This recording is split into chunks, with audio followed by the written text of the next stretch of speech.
Alright, it's finally here. My favorite movies and hated movies of 2021. Yes, I decided to kind of combine. So basically, I'm going to do a top 5 worst of the year and top 10 best of the year. So let's get into the worst of the year. So now for worst of the year, there's a lot of bad movies that I haven't seen. The biggest one is Sia's Music, which I think a lot of you heard. I guess it's the 2020 movie, maybe? I'm confused.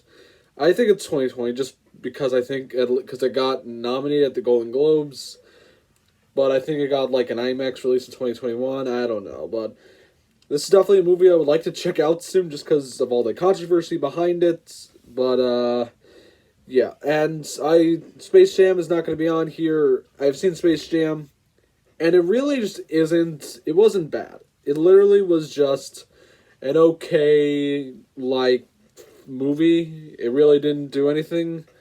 And it had the message of to subscribe to HBO Max. So, Space Jam is not going to be on the list, nor music. So, let's get right into it. Number 5.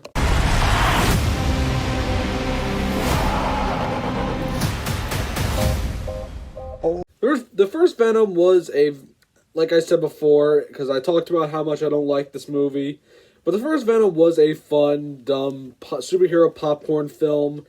And that's all it was. It was fun, and this movie could have been fun, and it's trying to be fun, but the problem is Andy Serkis sucks at directing.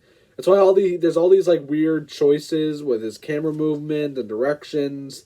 This movie, it kind of gets a little too far, and it's just such it's kind of annoying to sit through, and especially with how the post credits scene and how it pays off in Spider-Man, it just makes this movie kind of leaves me feeling like this is just a waste of time, and it really is. It just doesn't feel like anything is solved. Carnage, I feel like I've been wanting to see ever since 7, and he's just awful in this.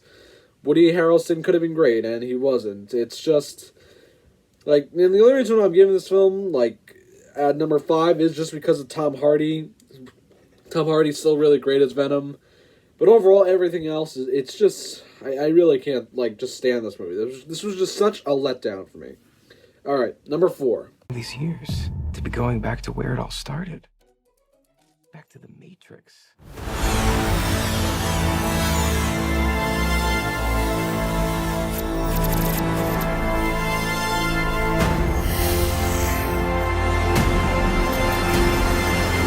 A lot of people really can't decide on what they think of The Matrix Resurrection.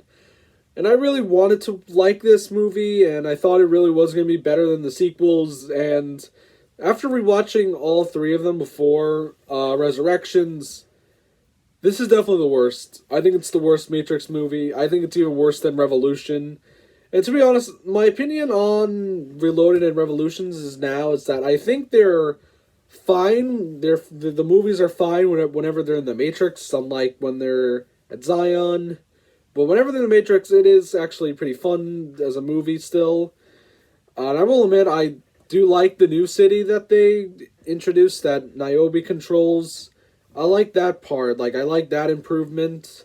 But overall, this movie it really sucks. It took me kind of a really hard time to process this, but I just really had to say it sucks. I mean, Keanu Reeves and Carrie-Anne Moss, I want to say they're good. The Black Manta as Morbius, I think he's trying, but why is Morbius now a program all of a sudden? I don't know.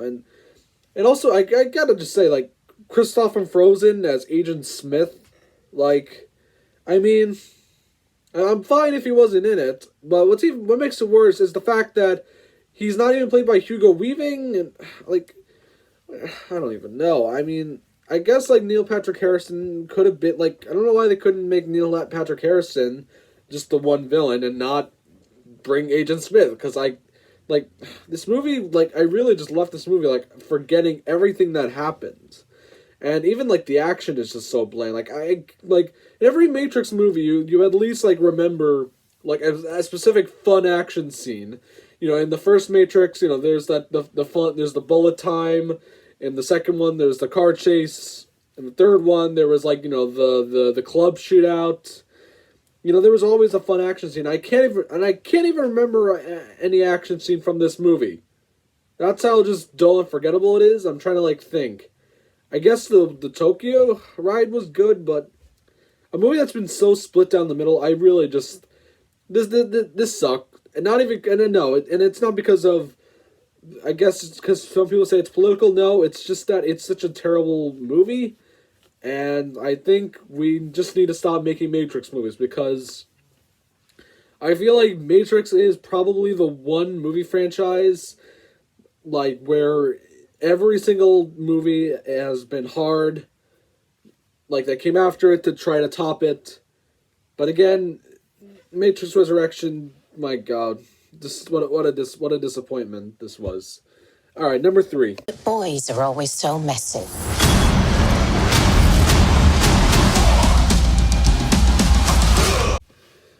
Wow, Matthew Vaughn. I mean,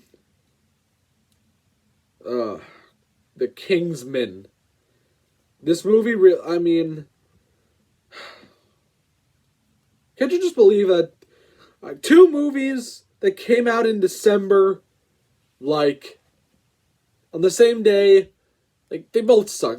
My God. December 22nd is, what a bad weekend that was. I mean, why did these movies come out after Spider-Man? Come on, guys. But, okay, Kingsman, look, I watched the first 2 Kingsman movies, Secret Service and Golden Circle, in preparation for this movie, and I really do like the Kingsman movies. I like Secret Service, and I like Golden Circle, as they are these very fun parodies on James Bond, and it's definitely a good, showing how anyone can become Bond, and it's this, gangster, British street kid becoming a super spy and all that. I think it's perfect. It's a perfect idea. And Golden Circle, is really not that bad. It's silly, but it was the first Kingsman. I don't know what you wanted from Golden Circle. But this one, it just really, the problem with this one is just the characters are bland, and it has an interesting idea that they're trying to fight the people who want to start World War One so they can wipe out millions. I mean, it is fun, the idea of an organization, behind the war and, who are causing it.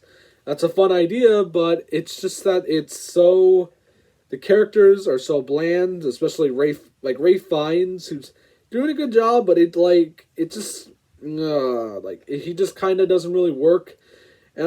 And his son's really bad. It's such a bland character. And spoiler alert, but I don't even see this movie. He just he just literally dies before the third act. It's just, this movie really, it's just so dull and uninteresting, and it just feels so unnecessary. Why they had to do a prequel, when they're already 2 movies into this franchise, and they just do this prequel, Okay, wake me when Colin Firth is back, alright? Number 2.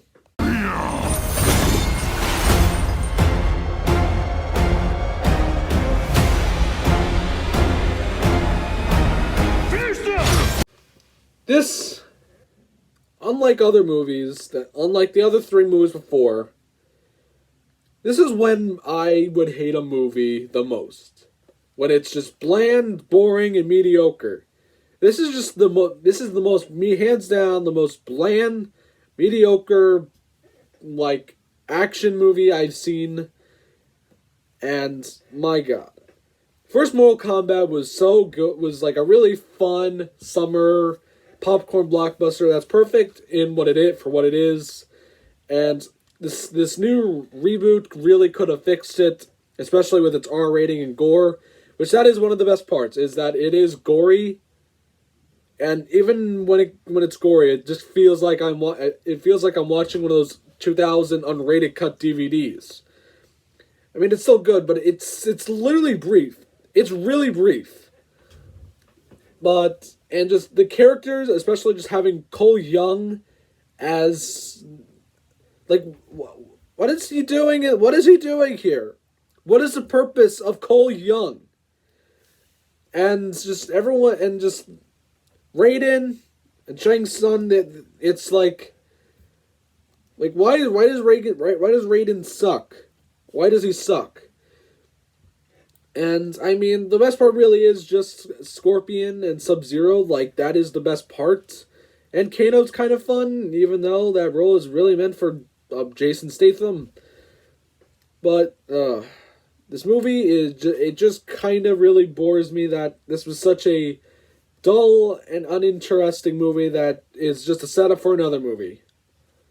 This is probably the worst example of a movie that's a setup for another movie. Like, what? Can movies just stop? Can we just stop making... Like, can we just stop setting up other movies, guys? Let's just stop. But there was one movie. It was just so bad. Number 1. I mean, yeah. Okay, yes. I mean... Dune is so boring. I literally lost focus on it. And The Green Knight too. Those would kind of also be my honorable mentions, but this film really just takes the cake. I don't even have any words. I kind of just want to get onto the top 10 list. I mean, this is just the most pathetic, bland, horribly acted piece of shit I've ever seen. Like, how? I haven't even seen the first film, and even then, I think, like, this film is still so boring. And the day after, I saw Space Jam. And then part of that's why I like Space Jam a lot more. Who knows? Maybe I'll rewatch Space Jam again, but I'm not going to rewatch Space Jam. This film is just, it sucks. It sucks. I don't even want to go on with it. I want to get to I want to set the top 10 list, alright? Let me get to the best movies, alright? Okay, alright, let's go. Number 10. World, we are not invisible. Ignore anyone who doubts you. We came to work and to live, and we got a lot in common. DRPR, we are not stopping. Every day, until the day we go from poverty to stock options. Today's all we got, so we cannot stop. This is our block in the heights.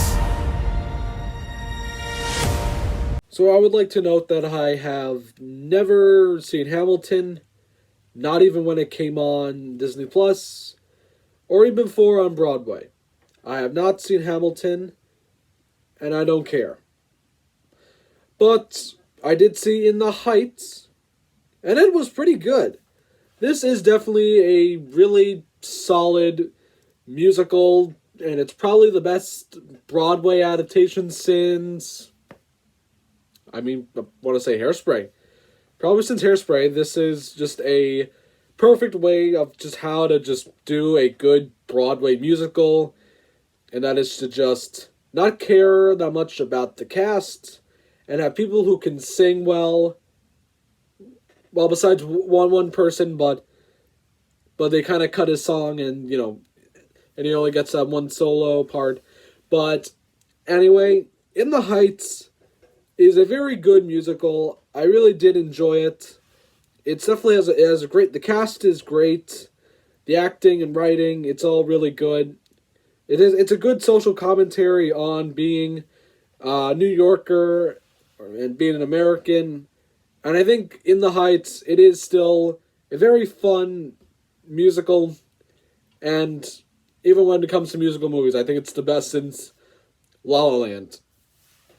But anyway, yes, In the Heights, it's a musical that really nails it, and great choreography.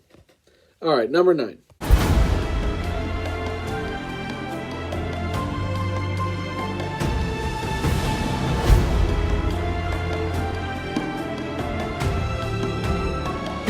I care about what works. I care about what's funny. I care about you. Now you're scaring the shit out I was just gonna say, good show. Good show. Good show.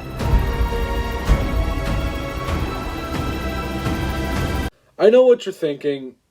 Aaron Sorkin, when it comes to directing, is not the best. I mean, but hey, you gotta give him at least credit that he's not gonna do The Social Network 2.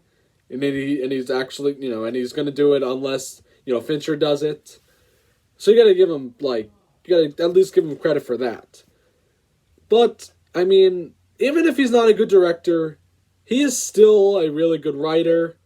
And he does still, I think, a very good job of kind of making a movie that's just about the entire week, just 1 week of the making of an I Love Lucy episode. And I think it is a very fun film to watch.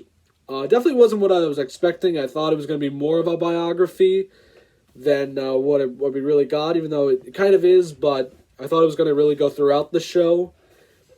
And it is still, it's a very interesting movie, and I really do just love the performances from Nicole Kidman, Javier Bardem, J.K. Simmons, Tony Hale of Arrested Development, who has basically been typecast as the guy who's always played weird roles.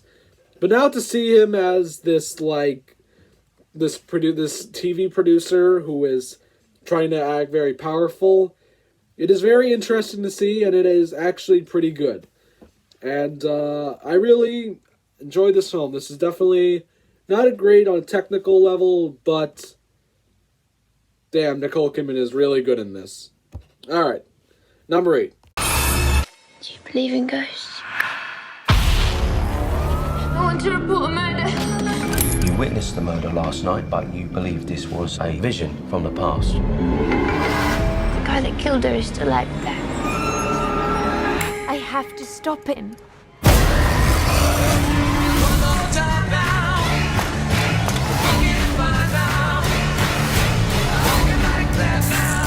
Where are you going? I know what you did. I've done a lot of things.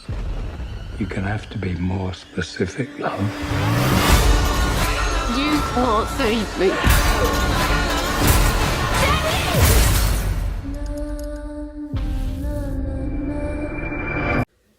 Yes, I know, it's not as, it is his weakest film compared to the Cornetto trilogy and Scott Pilgrim. But it's still, as a horror movie and mystery, it's still pretty good. And it really does, it takes you in directions you really don't think it goes. And Thompson McKenzie is phenomenal, as always. Anya Taylor-Joy is pretty good. And it is well directed in a great cinematography way. And yeah, I actually really liked Last Night in Soho. This was just, it's a really fascinating and very just a original, and it's that this feels like a very standalone movie that's not going to get a sequel.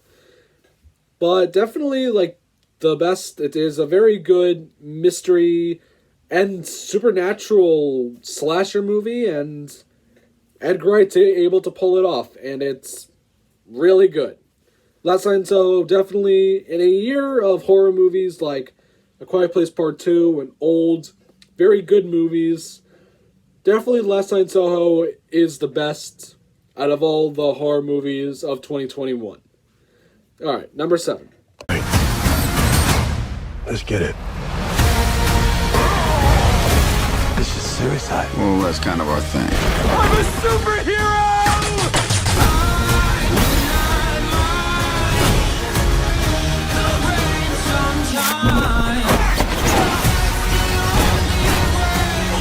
Where's my dad?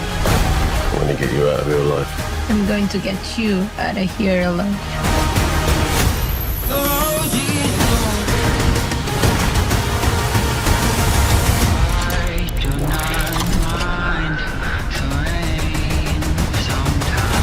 Ratatouille?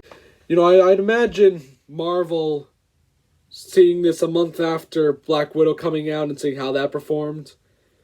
I think they were really regretting that they fired James Gunn at that one point. Big loss on them for that. But it's still good that we're gonna get Guardians anyway. I really like the Suicide Squad. This is the best DCEU movie and probably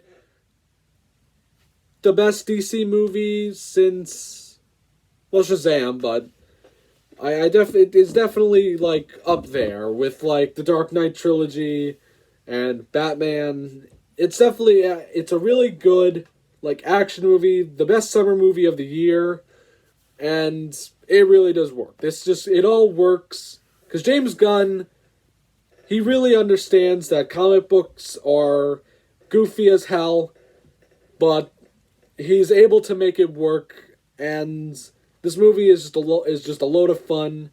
All the acting from Idris Elba, John Cena, Margot Robbie, and that guy from The Dark Knight, and I forgot her name now. The woman from The Help, Viola Davis. They are all great in this movie. And this movie just works. It's the best summer movie of the year, and it's the second best superhero movie of the year. Alright, on to number 6. Who are you? Friend or foe?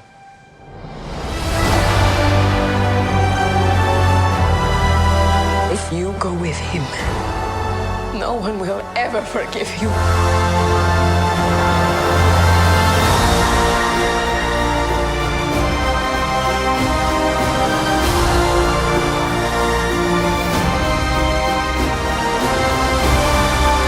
Life matters even more than love.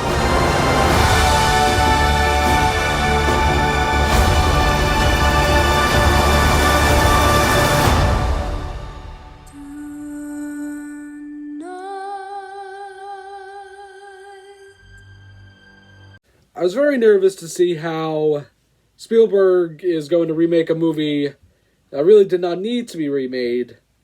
And as unnecessary as this movie is, because the original West Side Story is just such a perfect musical, and it's the best musical or Broadway adaptation ever.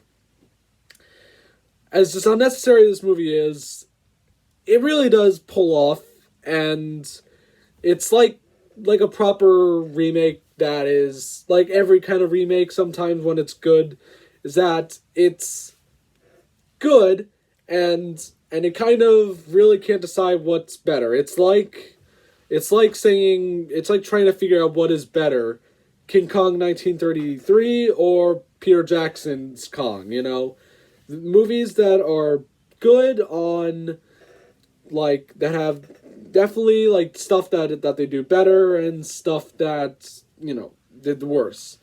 Like, especially the opening, I think, comparing the openings, the remake does it better, but it doesn't do a good job when it comes to recreating, like, the plan for the Rumble. But, anyway, I still think Spielberg does a terrific job of just kind of remaking it. I mean, this is definitely his just best-looking movie. Like, how he just films late 1950s New York, it's great.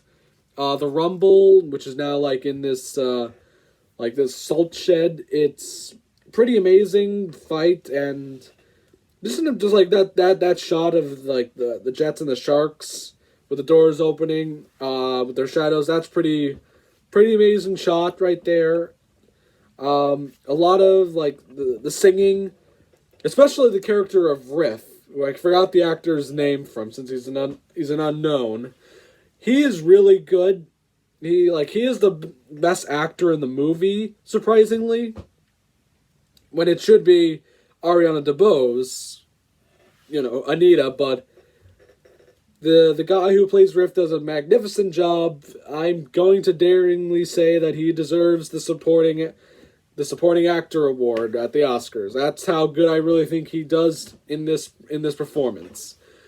And this is just a great screenplay of how it rewrites things, and it's definitely the best adapted screenplay of the year. I'm just saying, I feel like when it comes to when it comes down to the Oscars, those are the two awards it really deserves. But anyway, this a very unnecessary remake that just ends up still surprisingly good. And it's definitely a load of fun to watch. And that's all I got for Spielberg's West Side Story. His best looking movie. Not the best Spielberg movie, but it is still pretty damn good. Alright, number 5. Oh, shut up.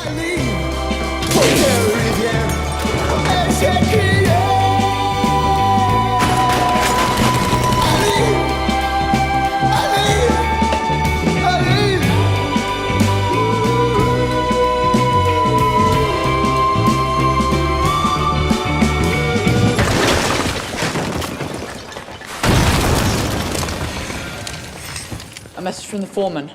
1 hour to press. You're fired. Really? Don't cry in my office.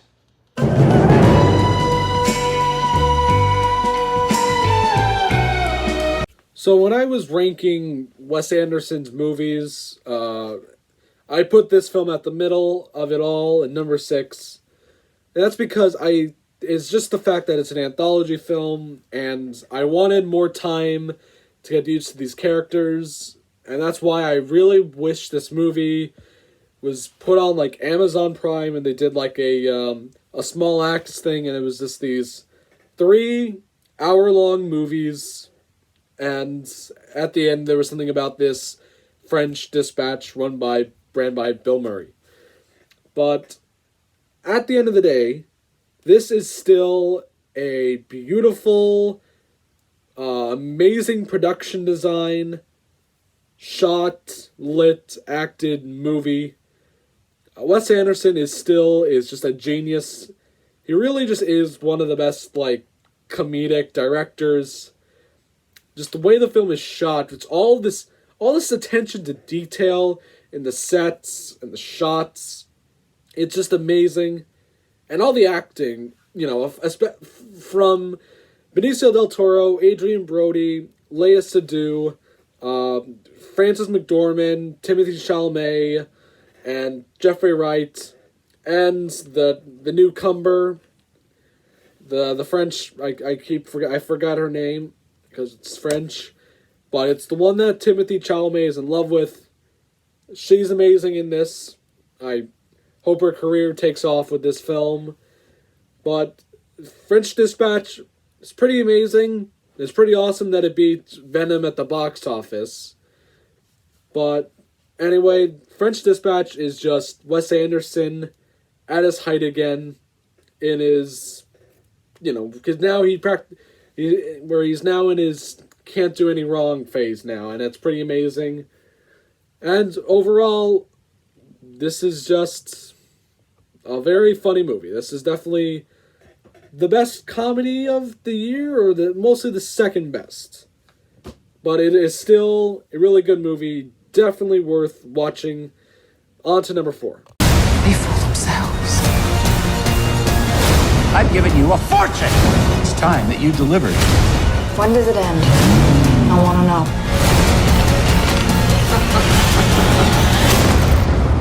If you displease the right people, the world closes in on you very, very fast.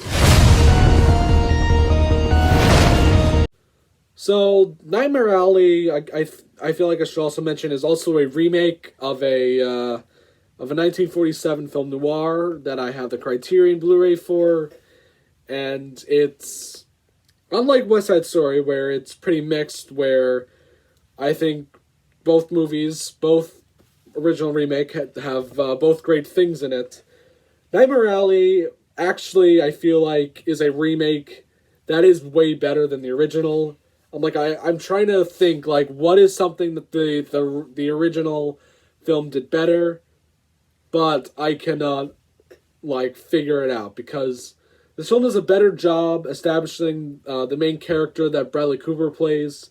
Because in the original, he's just kind of there at the carnival, but in this new remake, there's time as we see him kind of like join this carnival with Willem Dafoe, who is amazing in this movie. Meet up with Toni Collette, David Strathaven, Rooney Mara, and Ron Perlman, and how he gets to know them, and how he gets deeper into life as a carny, and the stuff with the geek is definitely better, and stuff with Kate Blanchett is pretty amazing, and with Richard Jenkins. This is a movie where it really is just a fantastic looking movie again, especially from Guillermo del Toro of The Shape of Water. This is definitely just a really good like crime drama that I feel like this was kind of like everyone's second movie that they saw after Spider-Man. I don't know. I just feel like I saw the theater for this was pretty packed, I should say. But anyway, this Nightmare Alley, it's a really thrilling crime drama by a guy who's mostly just done fantasy films. Because I think everyone from the trailers was thinking that this was a horror movie about a creature, and no, that's not what it is. It's about a con man. That's what this is. This is all a con movie, and and it's well done, and it's just, and before I end it off, definitely the ending is the biggest improvement that they made on the original. But yes, that's Nightmare Alley, number 4. Now on to number 3. I came out here for a reason. Are you troubled by strange noises in the middle of the night? Do you experience feelings of dread in your basement or attic? Have you or any of your family ever seen a spook, specter, or ghost?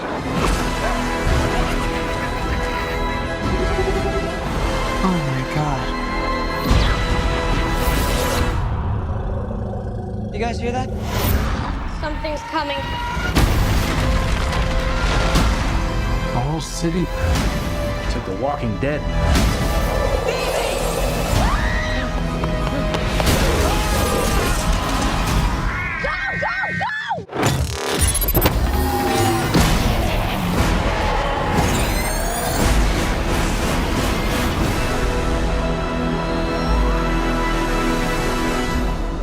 This is definitely the biggest surprise movie of the year, and probably the first movie to really win me over.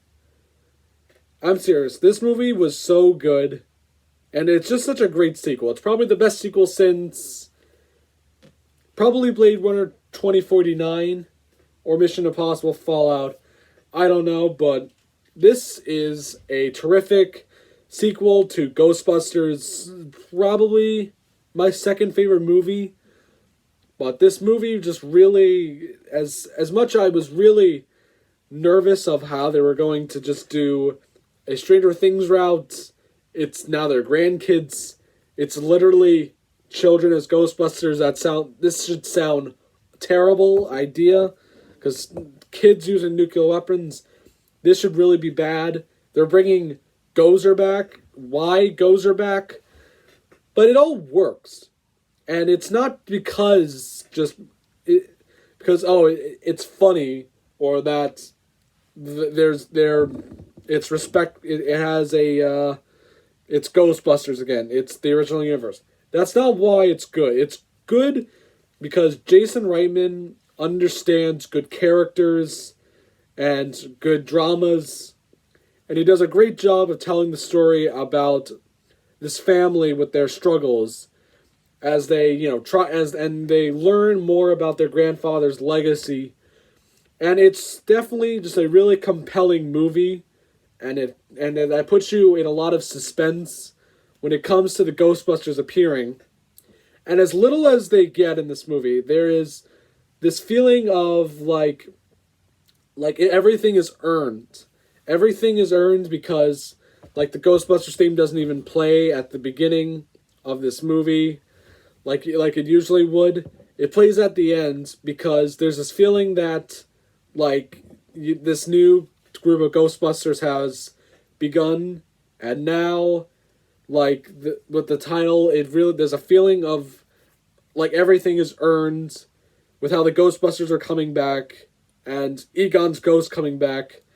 Everything is just that all these characters, even the characters you think would be annoying, like the brother, or the annoying podcast person, and even the one that Finn Wolfhard is like has a crush on.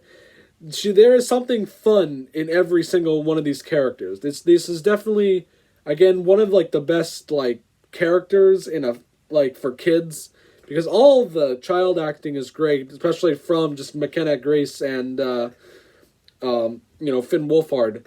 This is definitely a movie where I feel like every single performance is fun. And even Paul Rudd. I thought it was just so dumb that they had Paul Rudd, and it works. This movie just feels, it works, and everything just feels earned at the end.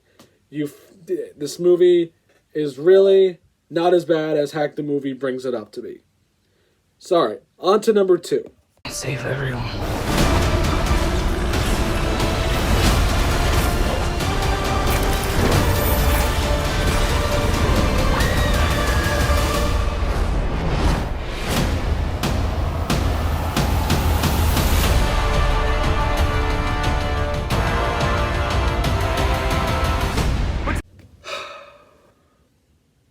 I really wanted to keep Ghostbusters at number 2, and I wish it did.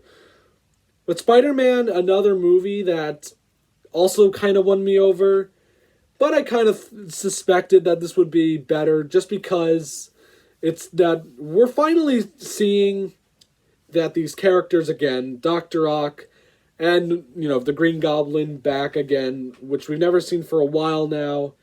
And the payoff of all these kind of like lies and all these like hiding of like reveals and twists, it all is all great. Just even as like little as screen time, like as some like Venom, it's still fun, even though the payoff is weird and I wish Venom was in it, but it still works in the movie. And Maguire and Garfield coming back is still amazing. And just again, how it ends Spider-Man, this trilogy of kind of like this high school Spider-Man, and to now see what this leaves open for the further movie is definitely interesting, even though I would like if they take a break for right now. It all works tremendously. And it's definitely it is definitely top 3 or top 5 MCU movie.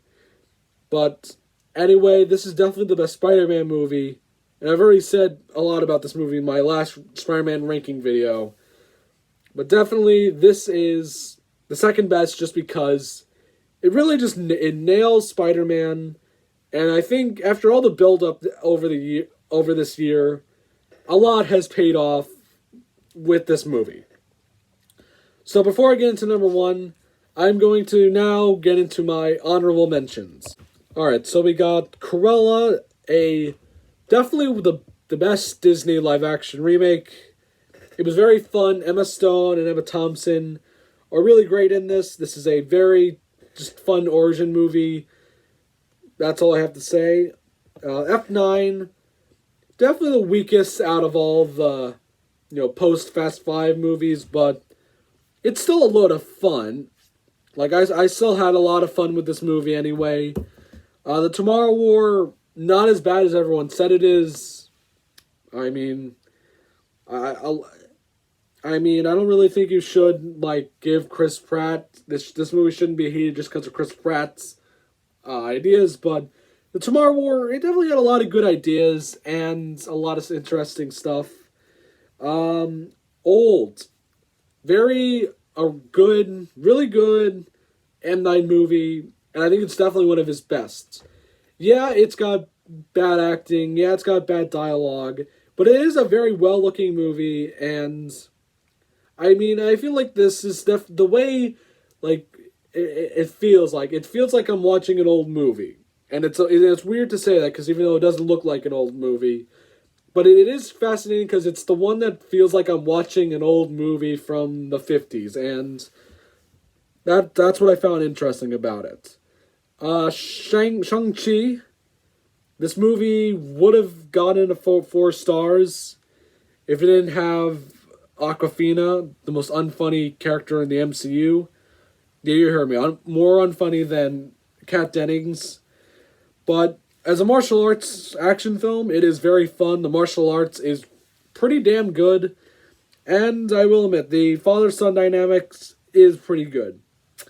Halloween Kills, probably my second favorite horror movie of the year. Yeah, I know this film, I guess it doesn't properly represent Halloween or something. I don't know, I haven't seen the other Halloween movies, but the way it depicts how Michael and how his effect on Haddonfield, it is very well executed, and it is definitely a really, really solid horror movie. It's definitely worth watching. Eternals. I really just kind of had to give this one to Shang-Chi because this did not really annoy me that much. The only problem is the third act, but all the characters weren't annoying, and the visuals were nice. Chloe Zhao's directing was actually decent. This was an overall just decent movie. The last honorable mention, Tick Tick Boom. No one is going to love me for this one because everyone loves Tick Tick Boom. I liked it. Andrew Garfield's amazing in it. Lin-Manuel's directing is... This is definitely a movie where it's interesting about time and kind of like this. It definitely has a lot of interesting ideas about how much your life, is was worth, and trying to make something that you wanted to that you want to last. It was all very interesting, and it was definitely a really solid movie. But In the Heights was better. But Garfield rocks, and he deserves the Oscar. So now on to number 1.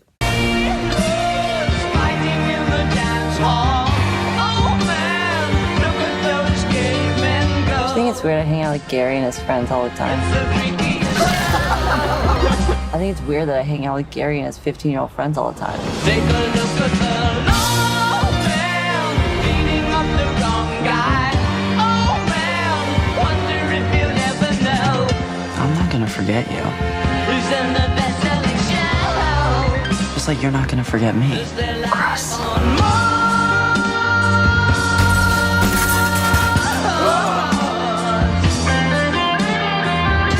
Roll sound. Roll camera A. Roll camera B. Marking. Action. On! Coming that thing!